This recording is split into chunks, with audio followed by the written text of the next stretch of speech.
안녕하세요. 집에서 부동산 알려주는 집돌이입니다. 오늘은 2023년 새해가 되며 달라지는 것들에 대해서 알아보려고 하는데요. 간단하게 소개하는 시간 가져보도록 하겠습니다. 종합부동산세 부담 완화입니다. 내년에 종합부동산세는 올해와 다르게 종부세를 완화한다고 했죠. 지금까지 조정 대상 지역에서 2주택 보유 시 중과 세율을 적용하였었지만 내년부터는 일반 세율을 적용받는다고 합니다. 기존에 1.2%에서 6.0% 세율을 적용받았었는데요. 일반 세율은 0.5%에서 2.7%로 변경된다고 하니 참고하시길 바라겠습니다. 또한 3주택자 이상의 경우에도 과세 표준액 12억 원 이하의 경우 중과 대상에서 제외되며 최고 중과 세율도 기존 6%에서 5%로 낮아진 점, 종합부동산세의 기본 공제 금액은 6억에서 9억 원으로 상향 조정되었습니다. 따라서 보유주택의 공시가격 합산액이 9억 원 이하라면 이제 더 이상 종부세를 내지 않게 됩니다. 1가구 1주택자의 경우에는 공제 금액이 11억 원에서 12억 원으로 조정된다고 하니 이 부분 참고하시길 바라겠습니다. 종부세 완화 개편안도 지금 부동산 시장에서 주택을 거래할 수 있는 사람은 아마 다주택자로 본 것 같은데요. 다주택자가 주택을 거래해줘야만이 부동산 시장의 거래가 정상화될 수 있다고 판단한 것으로 보여집니다. 다음은 양도소득세 중과 배제 유지입니다. 조정 대상 지역 다주택자의 양도소득세 중과 배제 조치를 연장하는 것인데요.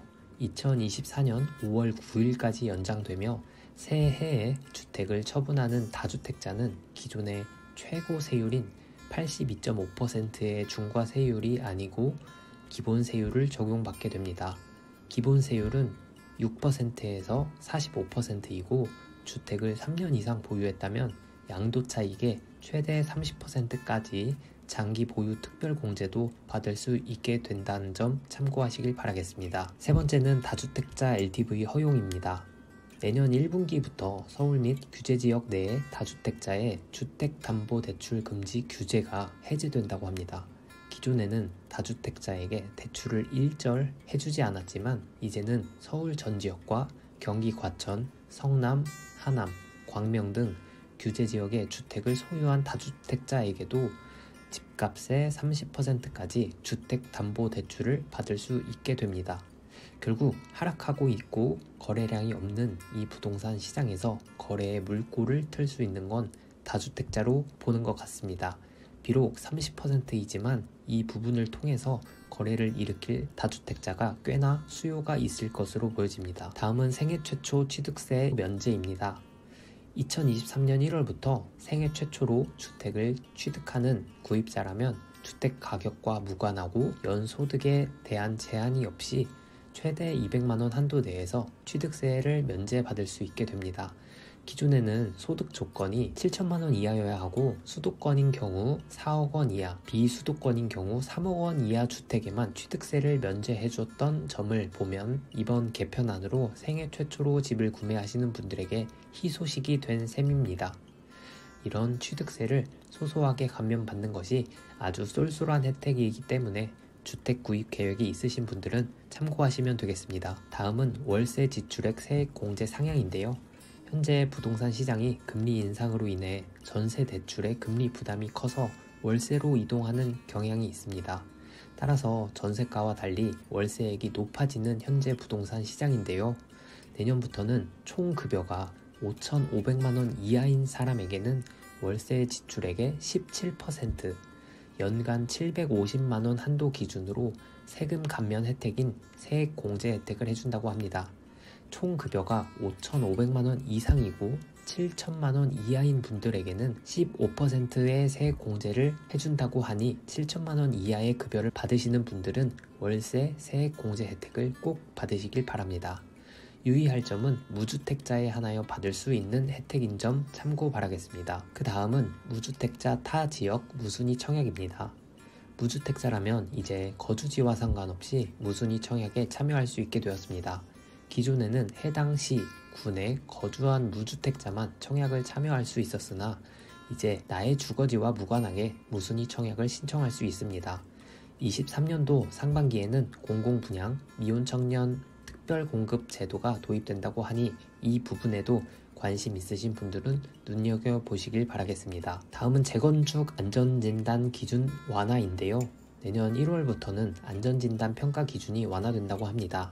기존 구조 안전 항목의 가중치가 50%로 절반 수준을 차지했었으나 이제는 30%로 줄어든다고 하는데요. 주거 환경과 설비 노후 비중을 각각 30%로 높여서 구조적으로 건물이 안전하다고 판단되어도 주민들이 불편하다고 느끼면 재건축이 가능하게 하겠다는 의미입니다. 요약하자면 기존에는 아무리 낡았어도 정말 위험한 건물로 판단되는 경우에만 허물고 다시 지을 수 있었으나 이제는 그 구조 안전 항목 가중치를 낮추고 실제 거주 시에 불편한 점의 점수를 기존보다 높게 반영해서 재건축 심사를 한다고 하니 재건축의 기대감이 다시 한번 불어올 수 있지 않을까 싶습니다. 다음은 소득세 과세 표준 조정입니다. 직장을 다니시는 분들에게 적용되는 부분인데요. 내년부터는 전체 근로자의 소득세 부담이 낮아집니다. 이 소득세는 우리가 받는 월급이 통장에 들어오기 전 적용되는 소득세 부분입니다. 소득세는 세전 금액에서 일정 부분을 소득세로 떼어가게 되는데 이 세율 부분이 소폭 변경됩니다. 6% 세율이 적용되는 소득세 과표가 1,200만원에서 1,400만원 이하로 변경되고 15% 세율이 적용되는 소득세 과표는 1,200만원, 4,600만원 이하에서 1,400만원, 5,000만원 이하로 변경됩니다. 실질적으로 혜택을 누리실 수 있는 분들은 1,200에서 1,400만원의 소득을 받으시는 분들과 4,600만원에서 5,000만원의 소득을 받으시는 분들이 이 혜택을 체감하실 수 있겠습니다. 그리고 근로자 식대의 소득세 비과세 한도가 월 10만원에서 20만원으로 확대되면서 이 부분은 전체 근로자가 소폭 체감할 수 있는 소득세 변경안이 되겠습니다. 다음은 생활적인 부분인데요. 휘발유 유류세 인하폭 축소입니다. 새해에는 휘발유 유류세 인하폭이 37%에서 25%로 축소된다고 합니다. 이렇게 되면 휘발유 가격은 연말 대비 리터당 약 100원이 인상될 예정인데요.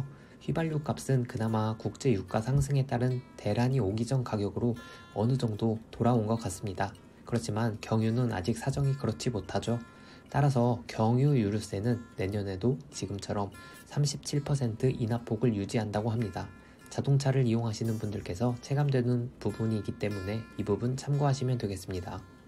그리고 마지막으로 다자녀 가구 자동차 구입 시 개소세 면제입니다. 출산 장려 정책의 간접적인 부분으로 보여지는데요. 물론 이것 때문에 출산을 하진 않겠지만 힘든 시기에 다자녀를 양육하는 분들에 대한 일종의 혜택으로 보여집니다. 아이를 3명 이상 키우는 다자녀 가구에게 자동차 구입 시 최대 300만원까지 개별 소비세 면제를 받을 수 있도록 한다고 합니다. 그와 별개로 승용차 개소세 30% 인하 조치는 6월 말까지 연장된다고 하니까요. 자동차 구입 예정인 분들은 구매 계획을 세우시는데 참고하시면 되겠습니다. 지금 금리가 높아져서 자동차 구매 시 대출을 활용하는 게 부담이 될 터인데 이 부분이 어느 정도 완화를 해주거나 소비자분들에게 조금이나마 도움이 되는 혜택이 되었으면 좋겠습니다. 네, 오늘 영상은 여기까지입니다.